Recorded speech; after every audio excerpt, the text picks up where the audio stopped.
Hello dears, good morning. সবাই কেমন আছো? আশা করি তোমরা সবাই ভালো আছো। আমরাও খুব ভালো আছি। কাকাদের বাড়িতে যাওয়ার পরের দিন আমরা একটু ঘুরতে বেরোলাম। কোথায় গেলাম, কি করলাম সেটা দেখার জন্য ভিডিওটা প্লিজ স্কিপ করো না, সবাই শেষ পর্যন্ত সাথে থাকো। এই যে জায়গাটা তোমরা প্রথমে দেখতে পেলে, এটা করিমপুরের একটা ছোট্ট পার্ক ছিল। পার্কটা মোটামুটি খুব সুন্দরই ছিল। তোমরা যদি কেউ নদিয়ার করিমপুর থেকে দেখে থাকো তাহলে কিন্তু অবশ্যই একটা কমেন্ট করো।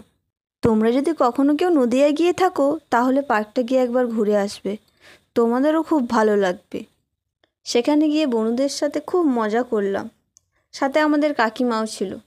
আমরা সেখানে অনেক ফটো তুললাম, রিলস বানালাম। পার্কের মধ্যে এই জায়গাটা আমার সব থেকে ভালো লেগেছে। নিচে জল আর আমরা ব্রিজের ওপর দাঁড়িয়ে আছি, কি সুন্দর লাগছে জায়গাটা, তাই না? তাই ভাবলাম ভিডিও করে তোমাদের সাথে জায়গাটা শেয়ার করি। আর এই যে দেখো, পুচকিটা কেমন আমার পিছনে পিছনে ঘুরছে, যেখানেই ভিডিও সেখানেই ওকে দেখা যাবে। আর দুজন দেখো কেমন ক্যামেরার মধ্যে উঁকি মারছে, খুব মিষ্টি লাগছে, তাই না?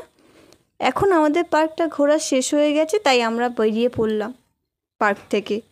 আর কাকি বলল সামনে নাকি কিছুটা দূরে একটা মেলা বসেছে। ভাবলাম যাই, গিয়ে মেলাটা গিয়ে ঘুরে আসি।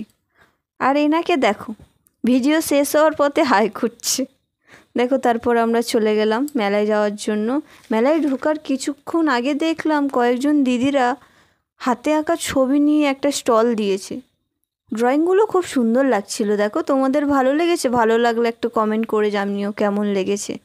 আর এই যে দেখতে দেখতে মেলার গেট দেখতে পেলাম, খুব সুন্দর লাগছিল গেটটা সাজানো। মেলার ভেতরে যাওয়ার জন্য টিকিট লাগছিল, তাই ও গেল টিকিট কাটতে। তারপর আমরা মেলার ভেতরে গিয়েই কেনাকাটা শুরু করে দিলাম, কারণ আমরা মেয়েরা জানেনই তো, যেখানেই দোকান সাজাগোজা সেখানেই আমরা চলে গেলাম কেনাকাটা করতে। মেলার ভেতরে অনেক দোকান বসেছিল, বিভিন্ন রকমের রাইডসও ছিল। চলো তোমাদের মেলাটা পুরোটা ঘুরিয়ে দেখাই। মেলাতে তেমন লোক ছিল না, খুব কমই লোক ছিল, কারণ বারবার বৃষ্টি হচ্ছিল, সেই কারণে অনেক কম লোকজন ছিল। ঘুরতে ঘুরতে ভেতরে গিয়ে দেখি একটা দিদি বেতের বানানো কি সুন্দর সুন্দর জিনিসদের একটা স্টল দিয়েছে। আগের দিন বৃষ্টি হওয়ার কারণে মেলার মধ্যে চারিদিকে কেমন জল জমে গেছিলো। দেন আমরা কিছু খাওয়া দাওয়া করলাম। তারপর বনুরা বলল গাড়ি চড়বে, তাই ওদের একটু গাড়ি চড়িয়ে নিলাম। তারপর ওদের গাড়ি চড়িয়ে আমরা বাড়ির উদ্দেশ্যে রওনা দিলাম। ভিডিওটা এখানেই শেষ করলাম, দেখা হবে পরের ভিডিওতে। সবাই ভালো থাকবেন, সুস্থ থাকবেন। Tata, bye bye.